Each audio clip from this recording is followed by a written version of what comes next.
好，我们刚说4月2号，现在很多国家抓了蛋，然后原因是川普已经讲了，4月2号我要寄出的是对等关税。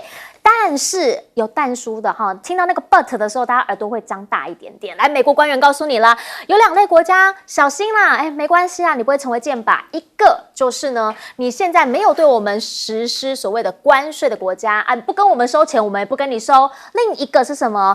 你现在跟我们是贸易逆差，换句话说，我们赚你们钱，那我们就不会这样对你们了。而现在呢，他在解放日要宣布对等关税，彭博就讲啦，这个叫做目标明确嘛，所以很有可能你根本连什么缓冲期什么都没有。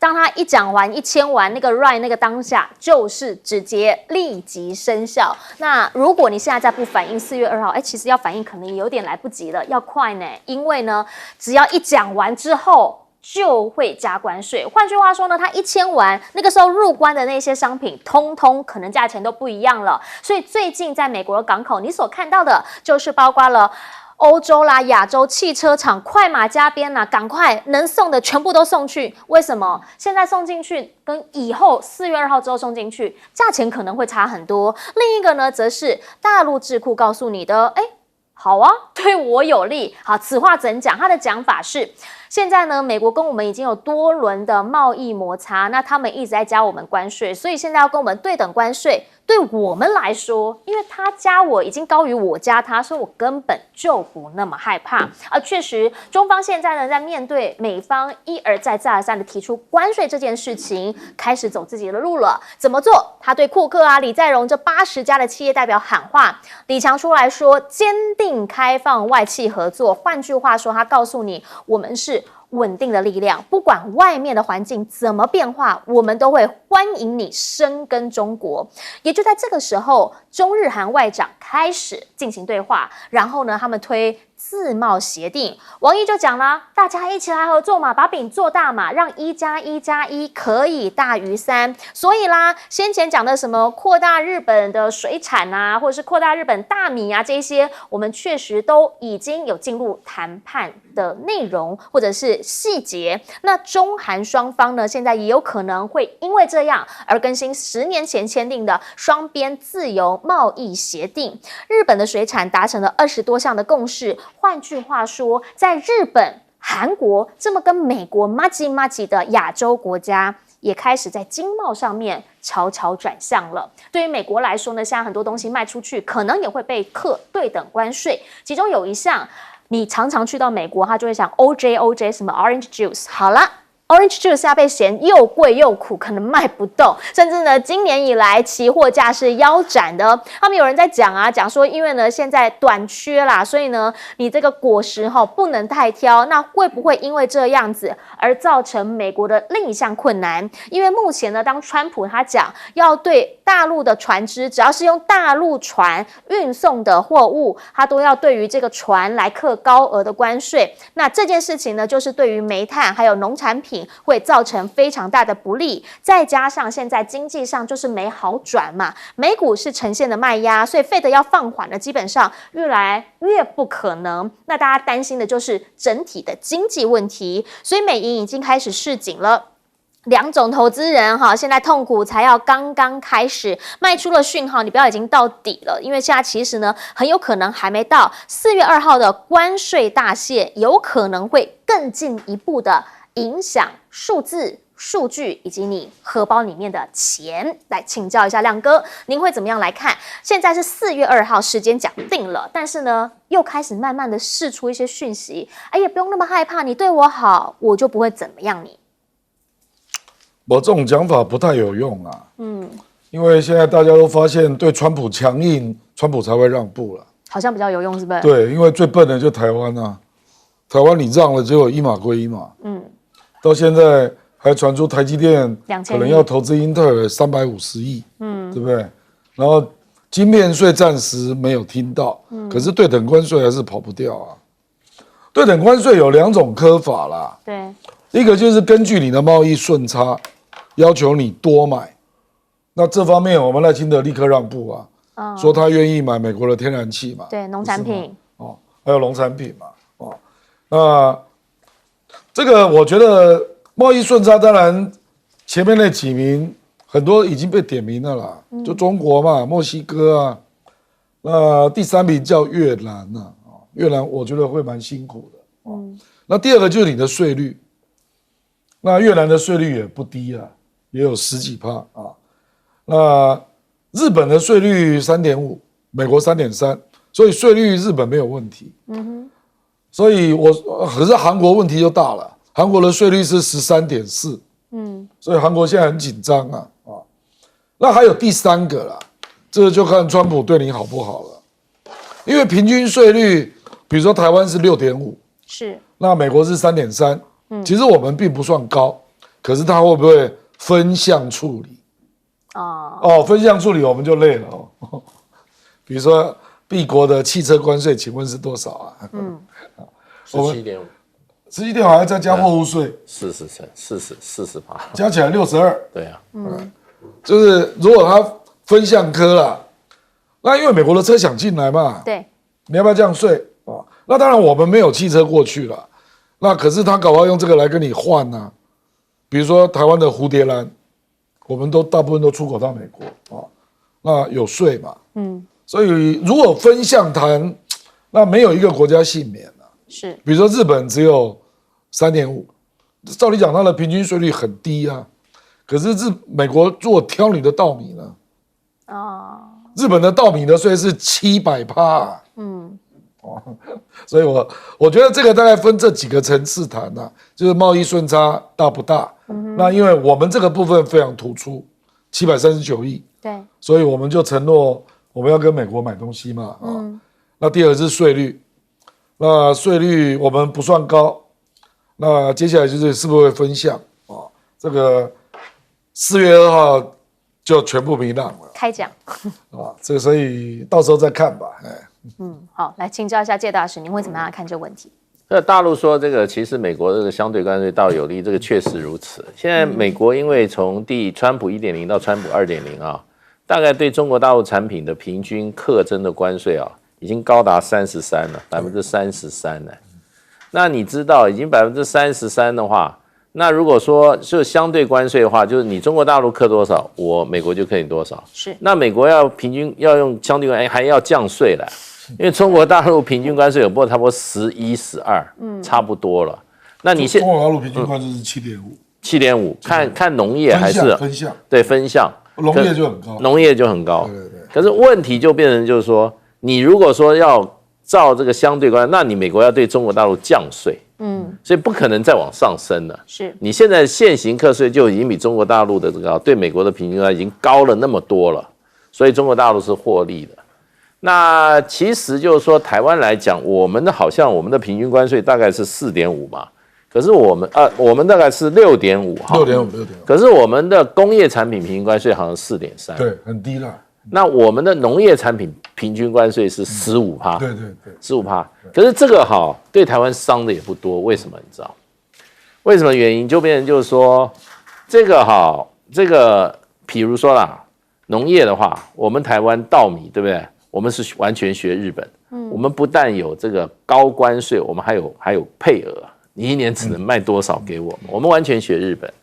那问题就变成你美国也对台湾的稻米课那么多的税的话，没有对台湾没有，因为台湾的米根本不外销，所以你课到天花板，我也对我无伤了。那台湾对美国的出品里面出产最多是什么？最多是电子业相关的零组件跟晶片啊这些。那这些我们台湾对美国都是零关税，因为我们跟美国基本上都是什么？都是所谓的 ITA 的会员。ITA 有2000多项的东西是零关税啊，所以事实上我认为这个对台湾比较影响吧，倒是韩国比较麻烦，真的是比较麻烦。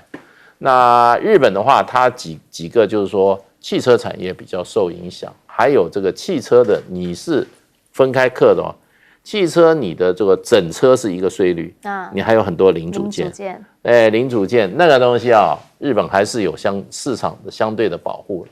不过日本就让美国比较火大的，日本其实它不叫关税障碍，日本叫非关税障碍。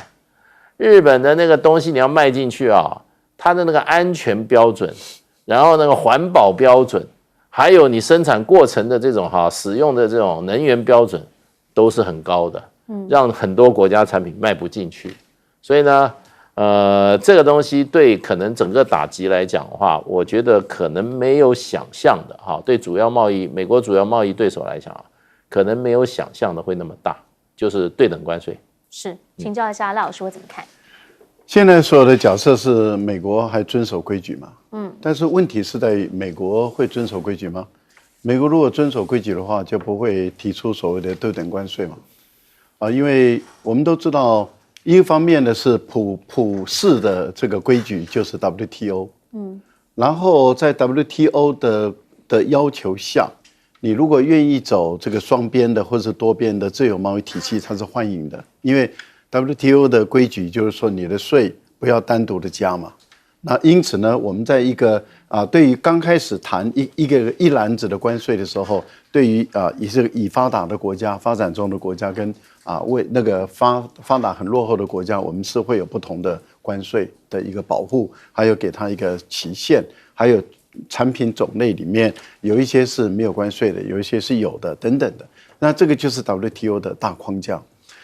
现在的问题是在于说这个你在这个大框架下，你例如说中日韩，他们有签自由贸易协定，然后中国大陆跟东盟也有签，美国跟加拿大跟墨西哥也有签的都不一样，它跟欧洲的跟亚洲的都签的都不一样。好，那由于原本都是自己国家他自己放弃了，例如说我美国，我因为要促进跟加拿大跟墨西哥的一些交流合作，或者然后促进这个经济更多的发展，所以他自己放弃对加拿大或是对墨西哥的若干的课税，因此呢，有很多的汽车厂，他就移到墨西哥，在这个地方整装完了以后，再输进美国去。那这个主要的还是在于美国原本在川普的时代他所谈的，但是那个都是有规则的。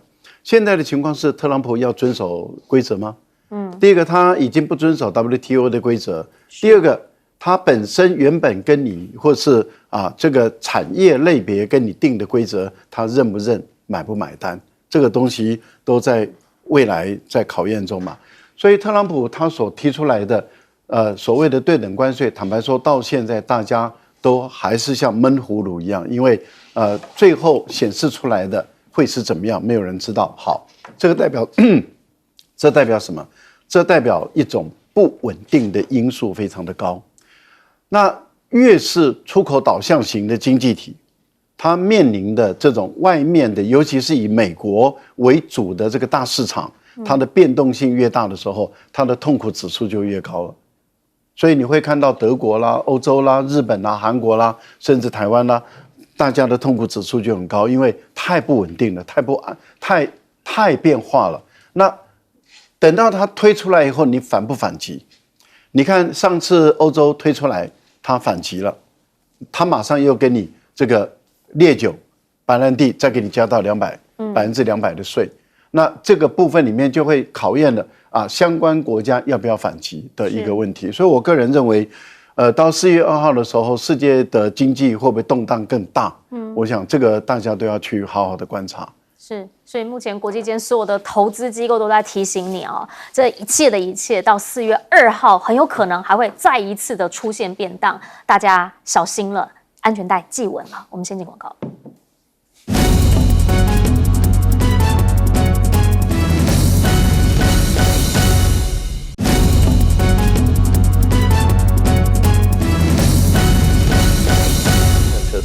好的，你看到的是川普，他现在除了关税这个议题之外，还有哪一个议题特别上心？那就是俄乌战了。原因是因为呢，他自认跟俄乌总统的关系都很好而且我有办法去阻止普丁，你们谁有办法，对吧？那现在呢，最新的和谈进度曝光了，美乌谈完之后，美俄现在即将要磋商。那对于乌克兰这边，他是怎么讲的？他觉得说，很好我们努力让这个所谓的停战目标来实现。克里姆林宫佩斯科夫这边则说了，我们讲的是细节，提出大量细节需要解决，所以回过头来，所谓的细节是什么？是要停火，我有一个前提存在，我要的是永久停火。一个时间点，4月20号之前有没有可能广泛停火？这件事情呢，说可能促成的就是在黑海这里的航行安全，有可能从南部这里开始。华府目前定了一个时间叫4月20，但做得到吗？原因是因为复活节前希望能够敲定这件事。那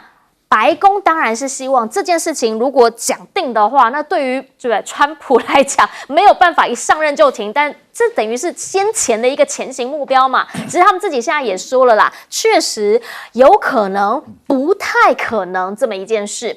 泽伦斯基呢现在一再的说，看起来就是俄罗斯这边他没有信心，他没有意愿，没有诚意嘛，所以他希望的是美国你向俄罗斯来施压好吗？他才是不要的那一个。但是克里姆林宫是怎么讲的？他的讲法是说，哎呦，你感觉好像你跟他很好，我告诉你，我跟他更好。因为呢，他们说川普跟普京的通话比公开还要来得频繁。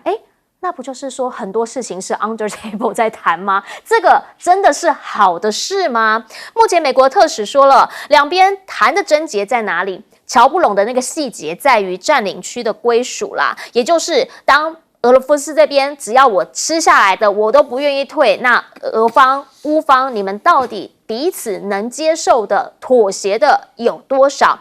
川普的这个特使也说啦，泽伦斯基他也承认自己没有办法进入北约啊，甚至呢他还同意要举行大选。那如果说是这样的话，是不是在俄方这边的一些坚持，其实乌方有所回应？但是谈判是这样。一来一往，谁占上风，谁要的，谁咬的可以比较多。对川普来说呢，他要的是什么？他要的，是网络上面 New York Times 讲的，他要的是那个谢谢啦。他要坚持外国领导人必须要感谢他啦。我做的这一切，你就是要感谢我哈。希望盟友人对他呢都能够表达明确或者是隐晦的感谢。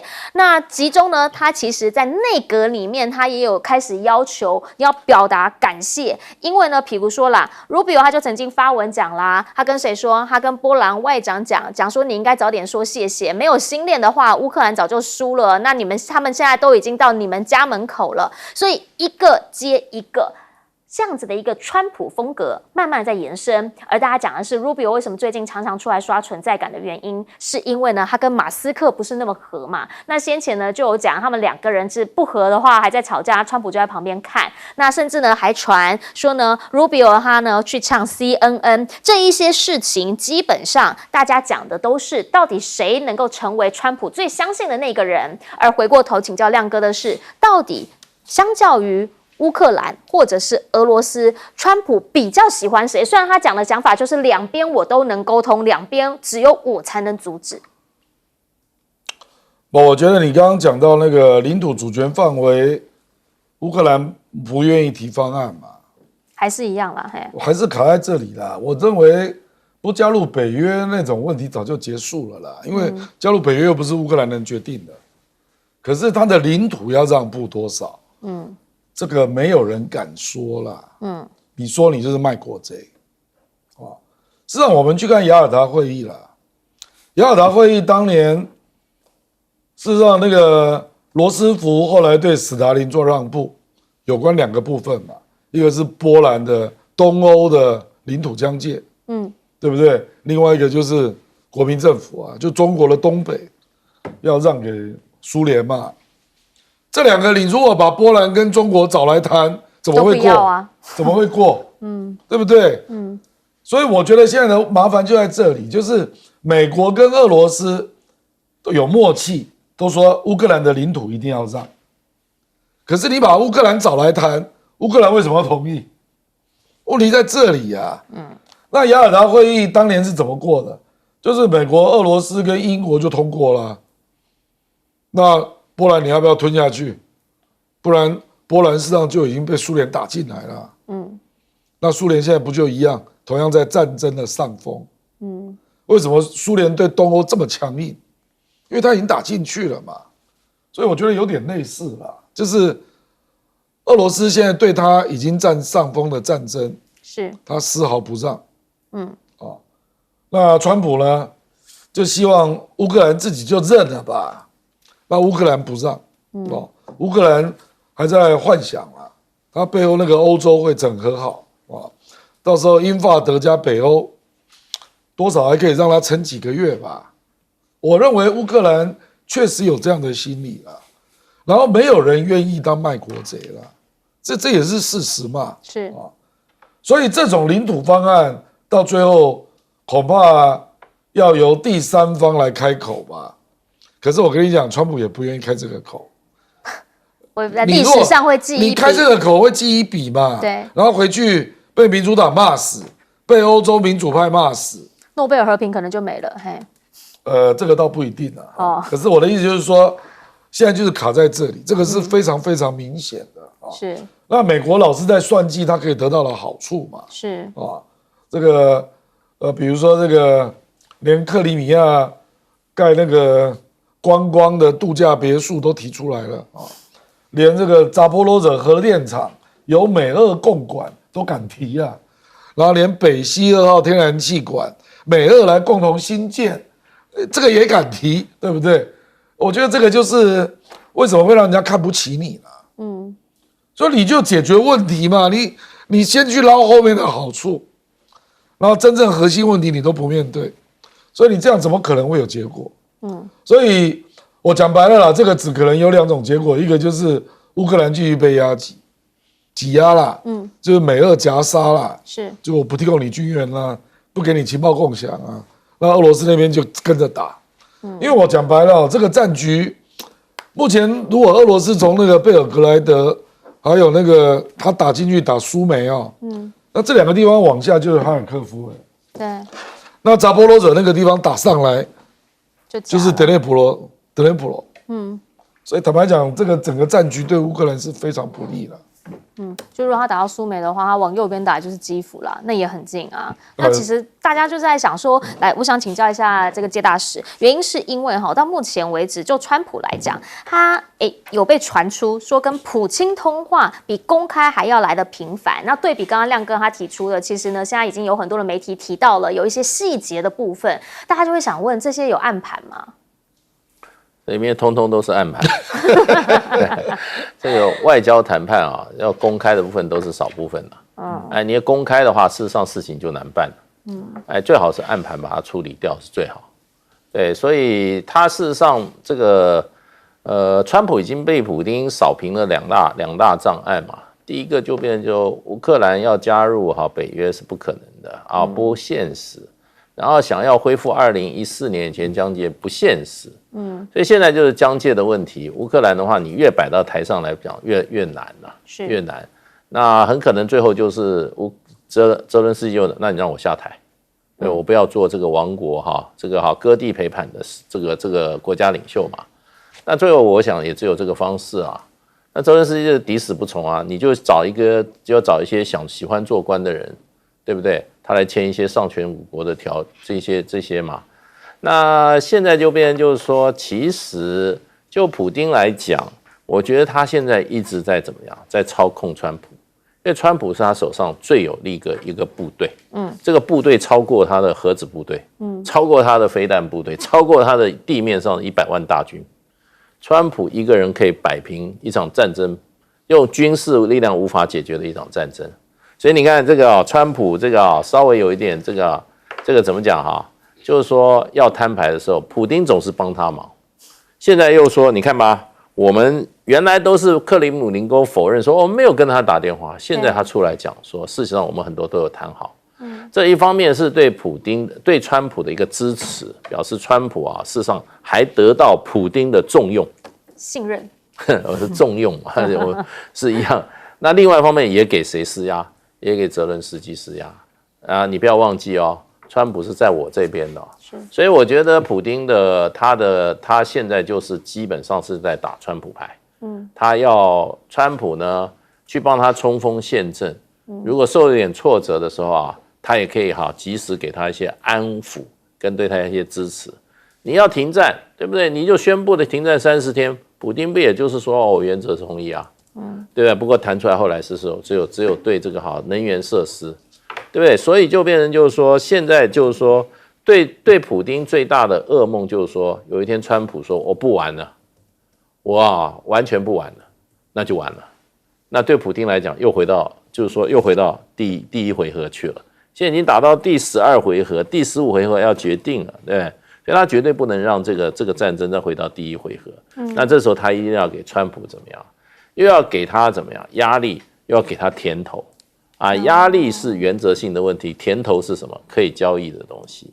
所以这个是现在的这个整个谈判一个局面。不过说实话，中间有一个插花的，就是欧盟了。欧盟事实上给泽伦斯基很多底气，物质的跟精神上，所以泽伦斯基越来越不听川普的话。对，这个是一个变化。所以呢，你说要4月20号停火，我认为是天方夜谭的。是，请教一下赖老师。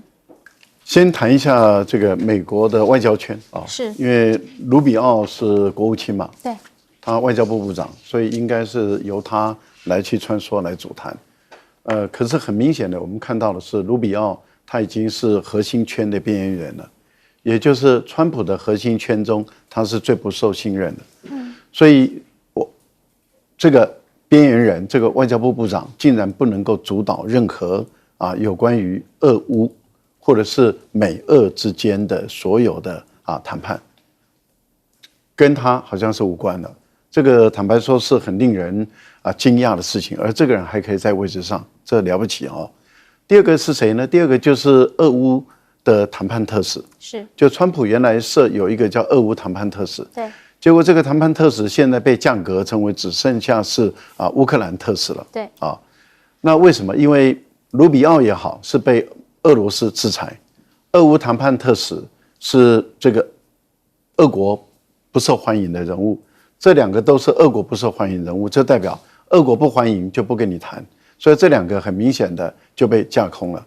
那你就可以看到，川普来说，他在外交的谈判里面，他是更有求于普丁，因为普丁把他所有不喜欢的人，也就是的美国人都说，那你不能够让他们来跟我谈，我只跟我喜欢的人来谈。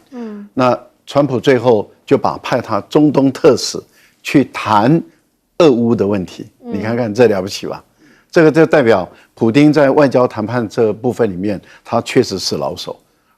再强调，不喜欢的人连谈都不要来谈了，连接触都接触不了。对于川普要成果的人来说，那他根本就谈不下去了，所以就只好换将。这第一个。第二个呢，普丁也已经很清楚知道川普要交易什么，川普要交易的就是稀土。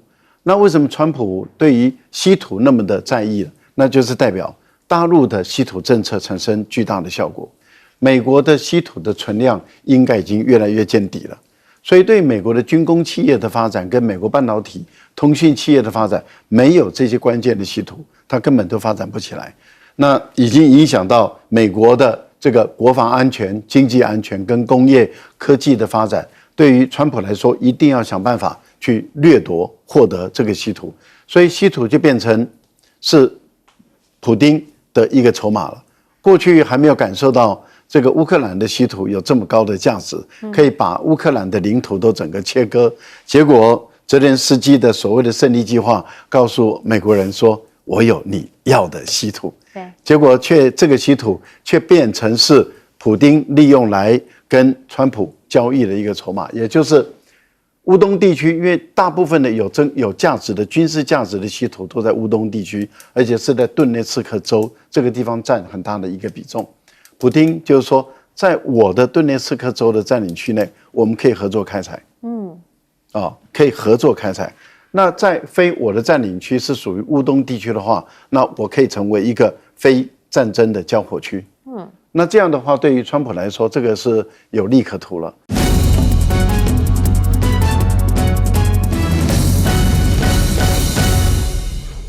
大家午安，我是陈燕莹，欢迎来到新闻大白话。接下来这一小时国内外大小事，要用您听懂的话说给您听。现在介绍这一小时来宾，首先要介绍是耶鲁政治学博士郭正亮，大家平安。前驻纽西兰大使谢文吉，燕莹好，各位朋友大家好。还有国际政治专家赖宇谦老师。主持人好，观众朋友大家好。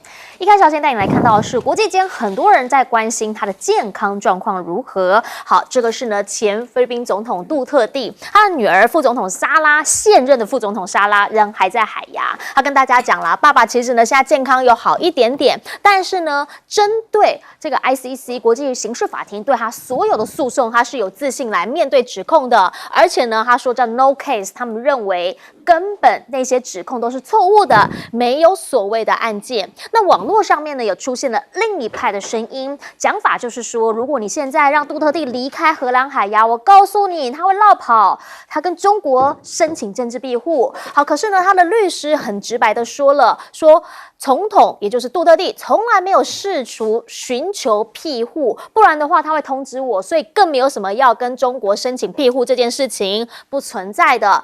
而且呢，他们也讲，他们认为啦，就他们的法律顾问来说，他们打的是什么？是说这一次呢 ，ICC 讲的是反人类罪，但他们觉得这个指控呢毫无根据。原因是因为如果是这样子的话，那你当庭释放杜特地，那等小马可仕的可能就是另一个风暴喽。因为呢，要提的是反绑架法，那如果是反绑架法的话，最高在菲律宾是可以判处死刑的。换句话说，现在两造双方一来一往，大家开始在进行法律的攻防战了。而目前呢，也因为这一连串的事件持续在菲律宾发酵，在地呢，他们有非常多的这个示威，双方阵营彼此的行动都在进行当中。也因为这样，所以你看到是莎拉杜特地，他目前的民调是领先的。莎拉杜特地呢，目前民调有39%，也算是创下了新高啦。那更不用讲呢，他是在明达纳尔岛这个压倒性的支持会获得高达90%，所以呢，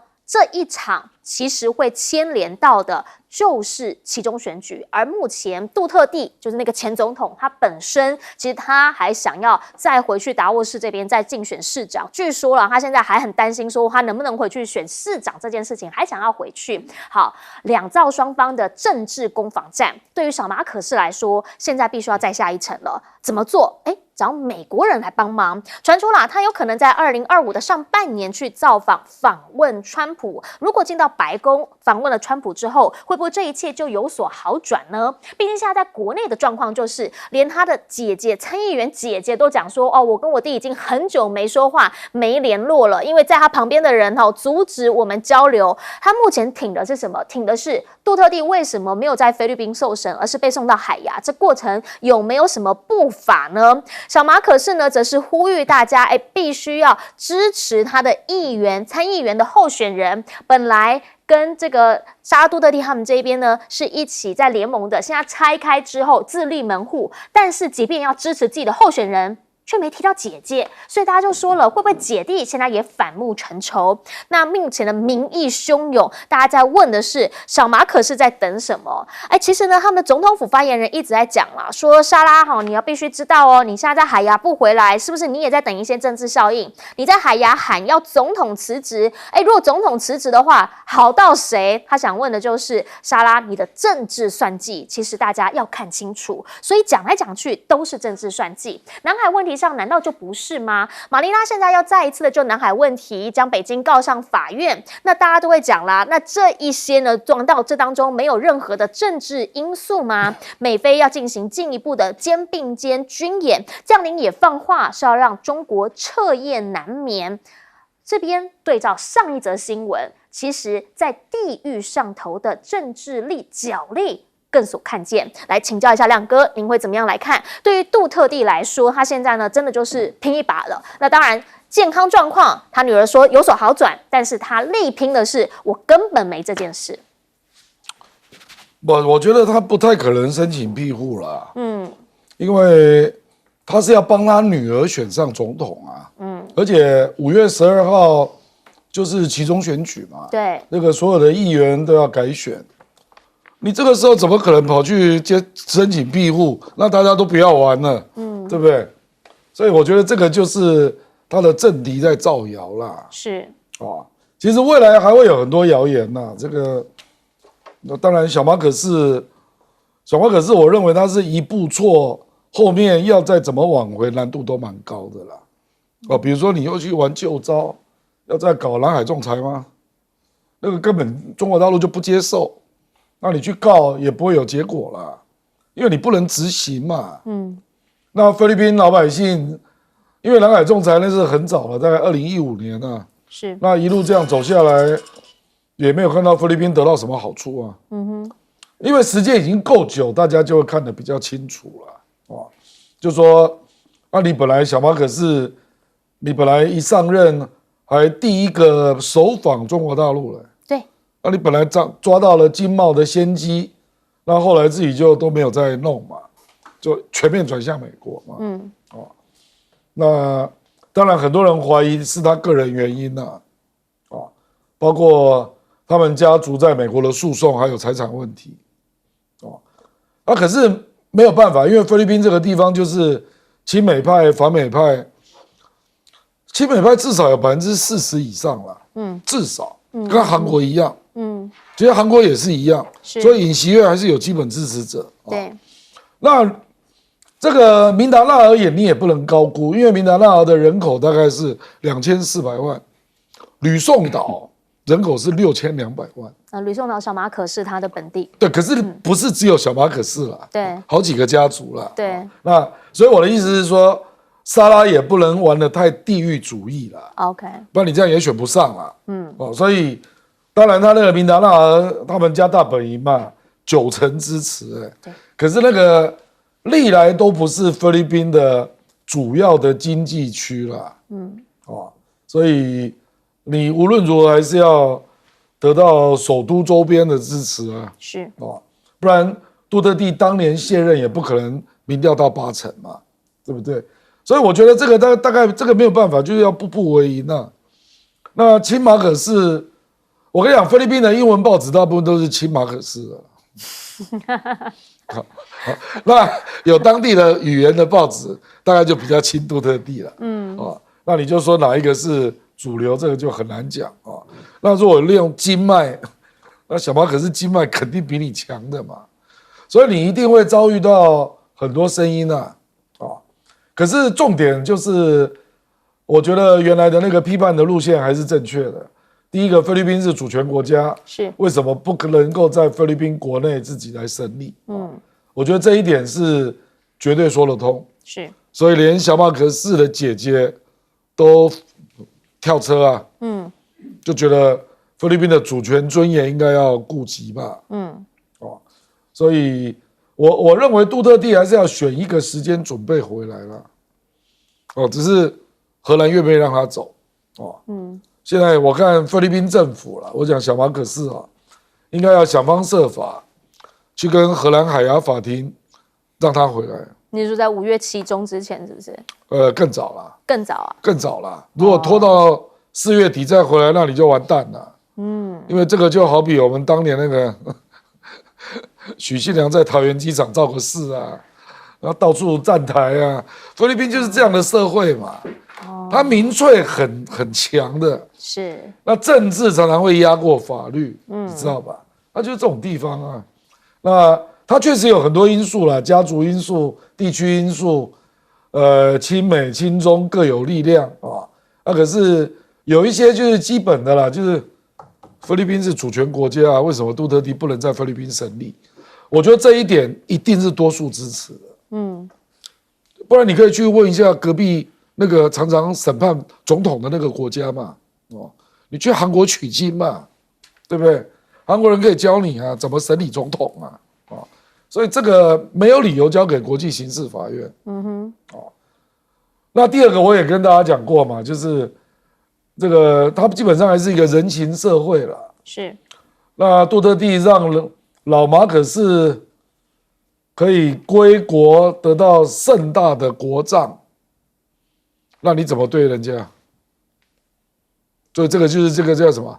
人情义理了，恩将仇报了，这个对杜特地家族是有利的啊。是，可是我觉得两个大的都要抓住了，一个就是我们的主权尊严呢，那做人的基本道理呢，那这两点我觉得小马可是都相当不利，所以为什么沙拉杜特地，我记得大概在10天前，他的民调是29，到现在39了。爆冲那小马可仕民调就是20左右嘛，那再这样继续下去，不妙了，不妙了。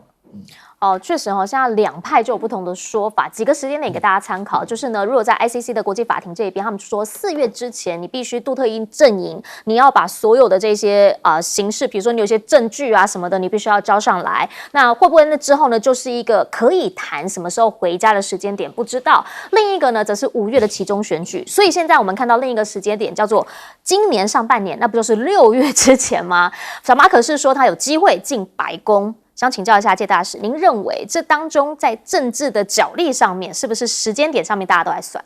对，大家都在盘算。这个我看今天菲律宾的英文报纸都在登的头条，就是小马可仕可能要在6月跟进白宫见川普，是，那么大量在宣传。另外，最近这个菲律宾报纸有关这个南海冲突的事件啊，又开始比较大的报道。我想这个都是在怎么讲呢？都在支持马可仕，这些都是对马可仕比较有利的啊，比较有利的。那我看菲律宾新闻报道，最近又有一篇报道说啊，这个有1-2个参议员，还有一些所谓的部落格的这些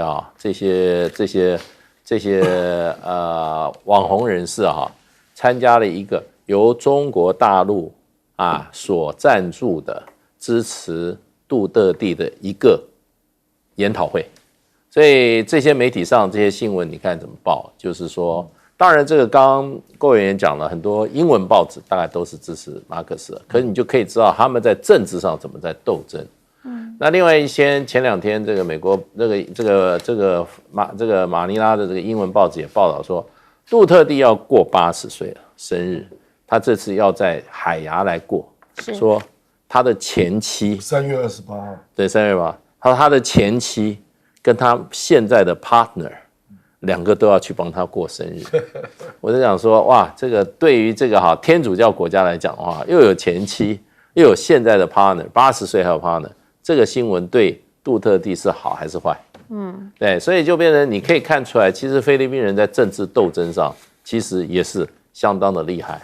那当然有一些中立的媒体，他都报了一说这个菲律宾有一个宗教团体叫基督的教会，然后呢，他们出来呼吁说，马可仕应该的作为应该是要增加国家的团结，而不是造成国家的分裂。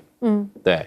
然后呢，这个就获得很多在这个参议院里面支持杜特地的一些参议员声援说，你看这个教会，我后来查了一下，这个教会在菲律宾来讲是属于独立教会，它呢只有全民的2%，所以现在我们就要看，就是说这个其实杜特地他现在2个战场，一个就是怎么样，他要在海牙的法庭上，他要能够怎么样，在程序上跟实体上要能够怎么样证明对海牙的这个国际刑法对他的管辖是没有管辖权的，然后呢这件事情没有管辖权，而且是不应该管的，然后让他在程序上不进入实体的部分呢，就可以怎么样，就解脱出这一次的这个诉讼。那在国内部分呢，那很重要的，我们现在还没有看到主要的这个菲律宾的社会团体，最主要什么？天主教会。然后呢，再加上过去或者现在重要的这些所谓的政治领袖、家族的人士出来，有没有站在杜特地身边替他呼吁？然后还有一个就是国会里面的声音，这些都是很重要的战场那可是就是说，对于杜特地来讲，他这个虽然曾经当过总统，可是他的出身是属于南部的民达纳奥，在广大的吕宋岛这个势力里面，他可能还是趋一点劣势。那他在民达纳奥，他当然是占绝对优势那现在就看了，在这个未来的这个期中选举里面如果说他的家族获得大胜的话，我觉得政治声势还会起来。要不然的话，他这个整个的这个一个所谓的一个政治斗争他现在看起来并没有占到太多的优势。是好，虽然说是菲律宾国内哈，就是2位总统，一个前总统，一个现任总统，彼此之间大家觉得政治角力，但后面大家讲的都是那个中国跟美国，大家后面所看到的，你可以说影子也好，可以说他后面的藏经人也好，因为呢，现在美菲他们的这个肩并肩，它会在4月21号到5月9号进行，然后同时呢，发现规模是历年之最，实弹演习之外，美菲、澳、加、法、日、韩、英，通通都会来，剑指什么？剑指中国。意义不大，效果也不大啊，因为肩并肩的一个作战演练啊，如果就以战区来说，那解放军的南部战区是足够可以覆盖整个菲律宾，还有就是说所谓的多国的联军啊，因为这些联军基本上来说不可能真的是为了菲律宾来跟中国大陆作战啊，所以我们会觉得说他们只是来壮声势，好像表达说它的存在。但是要能够产生效果，我觉得他们的力量跟解放军的南部战区比来说，那还差距太大了。所以我个人觉得，肩并肩的这样的一个军演，对中国大陆不会起很大的一个震慑或者是威慑的这样的一个作用。我觉得效果不大。有关于这个联合国的海洋法庭就是所谓的海洋法庭，它本身是仲裁法庭，它并不是一个所谓的法院，它就是一个仲裁。一般来讲，在国际法里面那要接受仲裁，它本身要能够有效，一定是双方都愿意接受仲裁。那这样的话，这个法庭的仲裁结果才会有效。可是如果有一方他拒绝接受的话，那基本上这个仲裁庭是无效的，因为仲裁庭不能够高过一个国家的主权。所以我觉得本来这个联合国的这个海洋法庭，它要对于当时的这个南海的一个仲裁案的时候它本身就是一个不合法的。我举个例子，他也把我们的太平岛仲裁为说不是一个岛屿，是一个礁，这个就是一个明显脱离事实了。所以这已经闹了一个全世界最大的笑话。是，可是你会看到，就是说，在过去以美国USAID 为主导的认知作战里面，他就动员美国跟西方的舆论来把这个不具有仲裁力也不具有约束力的所谓的联合国的海洋法庭，把它的所谓的调查的给我拉到很高。而且大家也都知道，当初这些仲裁法庭它就是一个日本的法官来牵头，而且他租用的是这个仲裁法庭的办公室。后来联合国的仲裁法院都说他们本身不具有法律效益，他也不能代表仲裁法院，因为他们是这些法官在下班之后拿钱。那所以杜特地才把他们的这个丑闻摊开了。什么丑闻呢？也就是菲律宾拿出3000万美元来培养这些法院的法官，那个法官都拿钱，他们也都承认都拿钱了。所以我觉得这是一个国际间最大的笑话。但是你看，当 USAID 退场了以后，美国之音他们不再讲了以后，你看欧美的受这个 USAID 资助的这些媒体就很少在谈这个事情了，很少在谈这次的仲裁案。这代表什么？一直在养这个案子。所以我们看到了，就国际之间所谓的新闻，其实很多的时候，那个新闻也是在认知作战，它不叫新闻，它是认知作战的工具。确实有的时候呢，你在网络上面你搜的新闻，或者是你搜到的资讯，也许呢你可以搜更多试试看不同的关键字，那你也许就会得到完全全然不同的面向。那我们当然还是鼓励大家嘛，识读媒体，我们多重面向，特别爱看国际新闻的时候不要偏颇，原因是因为这个世界上 G2 2个大势力，现在呢好像隐隐约约感觉正在对抗当中，特别4月关税战快到了，等等回来就来讲。